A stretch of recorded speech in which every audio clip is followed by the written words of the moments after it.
Alors, nous revoici dans le cours de géométrie dans l'espace pour les troisièmes. Ces deux derniers paragraphes de géométrie dans l'espace représentent des révisions de ce que vous avez découvert en quatrième pour, j'espère, la plupart d'entre vous, le repérage dans l'espace. Donc, il y a en gros deux repérages que vous devez maîtriser.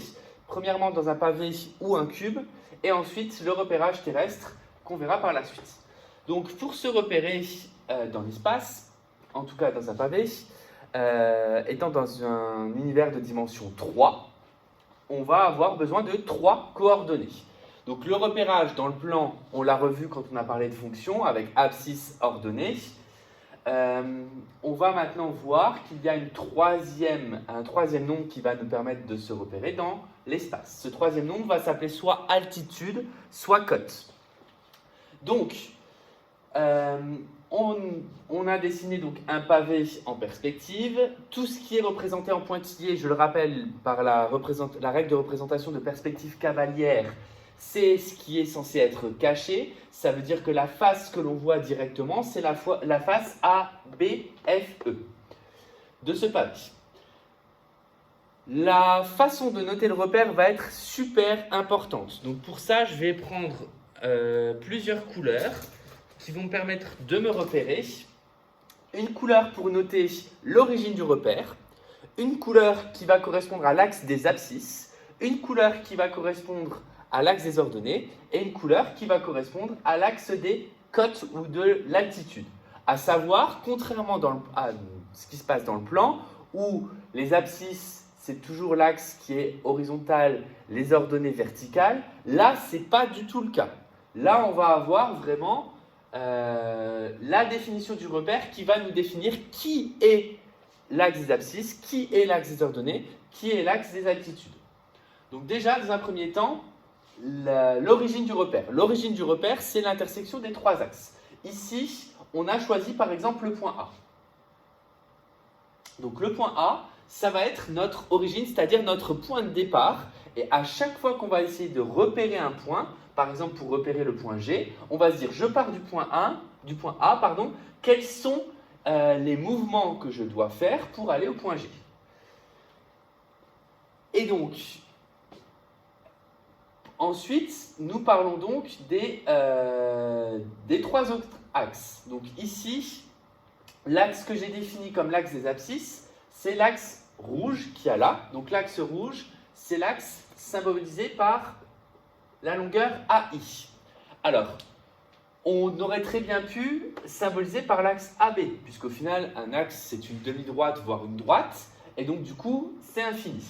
Mais la définition de AI va être importante du coup pour deux choses, pour donner du coup la direction, qui représente du coup l'axe des abscisses, parce que là, par contre, l'ordre est important, ça sera toujours abscisse, ordonnée, cote. Et ensuite, pour nous donner l'unité, vous voyez qu'à côté du point I qu'il y a ici, il y a un petit 1. Ça veut dire que c'est lui qui va définir l'unité. Si le point, j'avais choisi ici, le point B comme unité, au lieu d'avoir 6 ici, j'aurais 1. Ce qui signifie que je me serais déplacé de 6 petites cases pour avoir une unité. Donc l'unité serait coupée en 6. Et donc là, en dessous du 12, on aurait 2. Donc ça serait important à comprendre parce que on va justement changer la façon de repérer les points et des exercices vont vous parler de ça. Donc en tout cas, ici, si je prends AI comme axe des abscisses, enfin comme unité des abscisses, voilà la graduation et voilà l'axe que je vais appeler l'axe rouge. Ensuite, l'axe des ordonnées en vert, comme sur la figure, ça va correspondre à ce qui est noté AJ. Donc de la même façon, je pars de l'origine, je vais jusque J ou à côté du point J sur l'axe des ordonnées. Donc c'est ce qui va me donner la profondeur du pavé. J'y marque un petit 1. Et enfin en bleu, l'axe des altitudes ou l'axe des cotes qui va se noter AK. Et donc encore une fois, le point K, c'est là où on y place l'unité. Donc vous voyez que sur votre pavé, il y a des petits 1, 2, 3, 4 et que ça se prolonge. Je n'ai pas fait, sur cette figure, je n'ai pas indiqué nombre négatif, mais évidemment, hein, l'axe d'abscisse, la part de A, elle va vers, entre guillemets, la droite. Si je le faisais aller dans l'autre sens, j'aurais un axe négatif. C'est aussi possible. On n'est pas obligé de centrer son origine pour avoir que des nombres positifs. C'est quand même plus souvent le cas, mais à savoir qu'on pourrait très bien avoir des déplacements négatifs. Donc les axes gradués sont portés par les arêtes AI, AJ, AK, avec AI l'unité pour l'axe des abscisses. Donc ici, l'axe des abscisses, je le remarque en rouge pour faire rappel à la couleur. Donc l'axe des abscisses. AJ, c'est l'axe des ordonnées.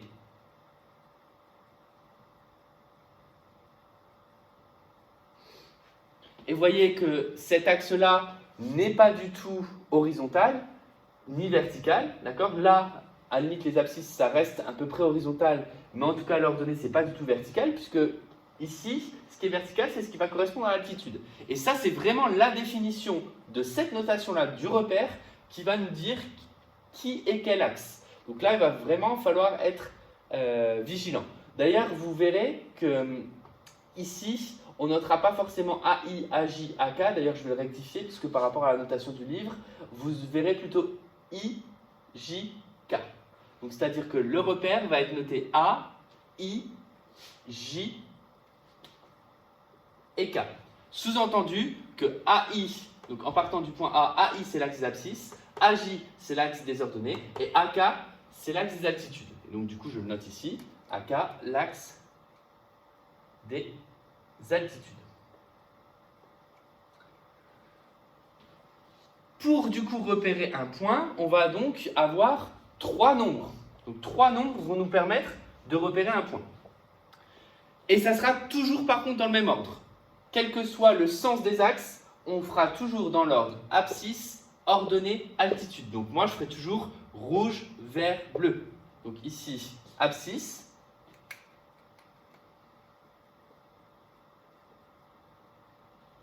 Ici, ordonnée. Et ici, altitude.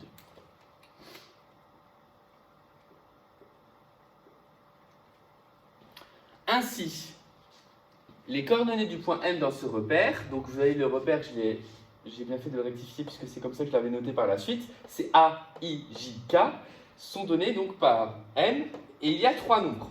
Donc pour réussir à trouver ces trois nombres, ce que l'on va faire, c'est qu'on va partir du point A et on va se demander sur l'axe rouge combien de fois je me déplace. Sur l'axe vert, combien de fois je me déplace. Sur l'axe bleu, combien de fois je me déplace.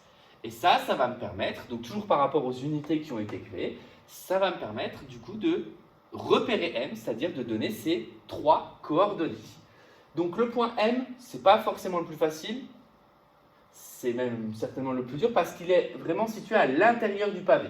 Mais vous voyez qu'il y a des petites traces qui vont vous permettre de vous repérer. Ces petites traces sont toujours faites de façon parallèle et non pas forcément perpendiculaire parce que, encore une fois, les angles droits dans l'espace sont déformés.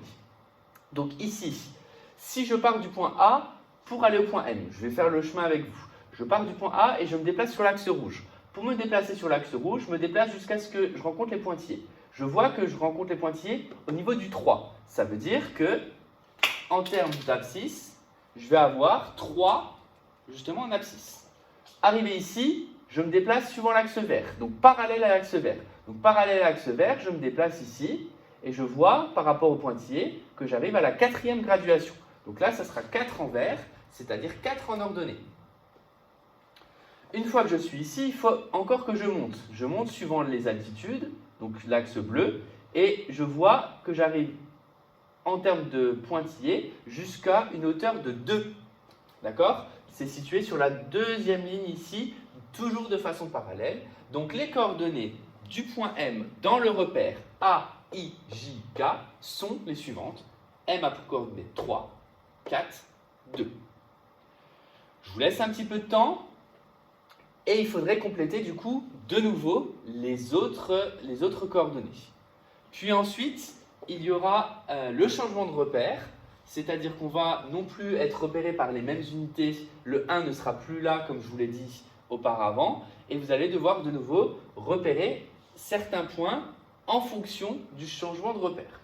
Donc là, si besoin, avant que je corrige, vous mettez pause, vous essayez de faire cela, voir cela, et ensuite vous reprenez la lecture de la vidéo. Donc, pour le point A étant l'origine c'est toujours pareil, ça sera toujours le point de départ. Pour aller de A à A, je ne fais aucun déplacement, c'est-à-dire que ça sera 0 en rouge, 0 en vert et 0 en bleu. Donc le point A, origine du repère, aura toujours pour coordonnées 0, 0, 0. Ensuite, le point B. Pour me déplacer, je pars de A, je ne me déplace qu'en rouge. J'ai donc 6 en rouge, je ne me déplace pas en vert, je ne me déplace pas en bleu, donc 6, 0, 0. Le point C, je pars de A. Pour aller de A à C, je commence par le déplacement rouge, donc 6 rouges. Et cette fois-ci, je vais parallèlement au vert, je vais jusqu'au 5e point, c'est-à-dire que ça sera 5 verts, donc 6 rouges, 5 verts, et je ne monte pas, donc 0 bleu. Donc pas d'altitude. Pour le point D, je le repère, il est où? Il est là. Cette fois-ci, je ne me déplace pas du tout en rouge. Par contre, je me déplace de 5 en vert. Donc ça va faire 0 rouge, 5 verts, et encore une fois, je ne monte pas, donc 0 bleu. Pour le point E est ici, je ne me déplace pas en rouge pour y aller, je ne me déplace pas en profondeur pour y aller, je me déplace juste en hauteur de 4. C'est-à-dire que le point E, il aura une hauteur de 4, et il aura 0 rouge, 0 vert. Donc 0 en abscisse, 0 en ordonnée. Le point F, pour aller du point A au point F, je me déplace en rouge de 6, et cette fois-ci, je ne me déplace pas en profondeur, mais je me déplace en hauteur de 4. Donc ça va donner 6 en abscisse, 0 en ordonnée, et 4 en altitude. Pour le point G, le point qui est au fin fond du pavé, là je vais faire tous les déplacements possibles. Je vais partir du point A, ça va me donner 6 en rouge. Ensuite, pour aller au fond du pavé, je vais faire 5 en vert. Et pour aller tout en haut, je vais faire 4 en bleu. Donc ça va me donner 6 rouges, 5 verts, 4 bleus. C'est-à-dire 6 en abscisse, 5 en ordonnée, 4 en altitude. Et enfin, le point H. Le point H, pour y aller, je ne me déplace pas en rouge. Je me déplace de 5 en vert et de 4 en bleu. Donc ça va me donner 0 en abscisse, 5 en ordonnée et 4 en altitude. Voilà du coup pour les coordonnées dans ce pavé. Mais ça, normalement, vous avez dû le voir, j'espère en tout cas, pour la plupart d'entre vous, en 4e. Donc ce sont des rappels. Donc on refera quelques exercices pour s'entraîner là-dessus. À savoir que je n'ai pas encore vu à ce jour, bon, j'ai peut-être pas non plus tout vu, mais d'exercices qui portaient sur le repérage dans un pavé droit. Par contre, au brevet. Par contre, un repérage dans l'espace et sur une sphère, c'était au brevet en France métropolitaine il y a 2 ans. Donc ce paragraphe reste important. Ensuite, si on change de repère, qu'on maintient A comme origine. Donc A restera l'origine. B, cette fois-ci, correspond à la direction des abscisses. Donc ça reste mon axe rouge. La différence, c'est qu'en dessous du B, je suis censé mettre 1. Ensuite, D pour ordonner. Donc mon axe D reste l'axe vert. Mais cette fois-ci, à côté du D, je suis censé changer et mettre 1. Pareil pour E. E reste sur l'axe bleu, mais encore une fois, l'unité va changer. Et à côté du E, je suis censé mettre 1. C'est comme quand on a fait des exercices sur les fonctions et qu'on a vu que pour les ordonnées, on n'utilisait pas forcément la même unité que pour les abscisses. On n'est pas obligé d'utiliser 1 cm pour une unité, suivant ce qui nous arrange. Là, c'est pareil, on décide de fractionner l'unité de façon différente. C'est-à-dire l'unité des abscisses est fractionnée en 6, l'unité des ordonnées est fractionnée en 5, l'unité des altitudes est fractionnée en 4. Ce qui va nous dire qu'on va avoir des fractions, justement. Donc pour le point B, ces coordonnées, pour aller de A à B, je fais 6 petits carreaux, certes, mais 6 petits carreaux représentent une unité. Je fais toujours rien en vert, toujours rien en bleu. Donc là, ça va me donner 1, 0, 0. Pour le point C, Pour le point C, je me déplace jusque B, donc cette fois-ci, c'est certes 6 petits carreaux, mais ça représente une unité. Ça fait aussi 5 petits carreaux en ordonnée, mais ça représente de nouveau une unité. Donc là, ça va me donner 1, 1, et de nouveau 0 en altitude. Pour le point H, donc je pars de A, donc là j'ai 0 en rouge, je fais de nouveau 5 petits carreaux en vert, donc qui représentent une unité, et 4 petits carreaux en bleu, qui représentent de nouveau une unité, donc ça va me donner 0 en abscisse, ça va me donner 1 en ordonnée, et 1 en altitude. Enfin, pour le point F, avant de parler donc de celui qui est un peu plus compliqué, le point M, pour le point F, donc je pars de A, je veux aller vers F, je fais donc mes 6 petits carreaux rouges qui représentent une unité, je fais pas de carreaux verts et je fais mes 4 petits carreaux bleus pour monter, donc ça va me donner 1, 0 en vert, 1 en bleu. Et pour le point M, où je m'arrête en cours de chemin, je m'arrête en cours de chemin, mais je vais donc du coup, comme ça a été fractionné en un certain nombre de parts, savoir la proportion. C'est-à-dire que pour aller du point A au point M, je vois que je m'arrête au troisième petit carreau. Mais troisième petit carreau sur combien? 3 sur 6. Ça veut dire que le déplacement rouge, c'est 3 sixièmes, ou alors 1 demi. Mais pour mieux comprendre, je vais marquer 3 sixièmes, ou 0,5. Mais c'est vraiment cette notion de fraction qui est importante. Ensuite, en vert, cette fois-ci, je me suis arrêté au quatrième petit carreau. Le quatrième petit carreau sur combien? 4 sur 5. Donc ici, ça va être 4 cinquièmes. Et enfin, en bleu, je suis monté jusqu'au deuxième petit carreau sur 4. Donc de nouveau, ça va être 2 quarts, c'est-à-dire également un demi. Donc évidemment, ces fractions-là tombent sur des valeurs décimales, donc vous pourriez mettre les nombres décimaux, mais ce sont vraiment des fractions qui peuvent arriver. Par exemple, si ici on était allé jusque 4, ça aurait donné 4 sixièmes, soit 2 tiers. Et là, 2 tiers, on ne peut pas écrire que c'est environ égal à 0,66 ou 0,67. Donc là, gardez les valeurs exactes, gardez les fractions. Et vous n'êtes, pour ma part, pas obligé de les simplifier. Voilà pour ce paragraphe sur le pavé droit.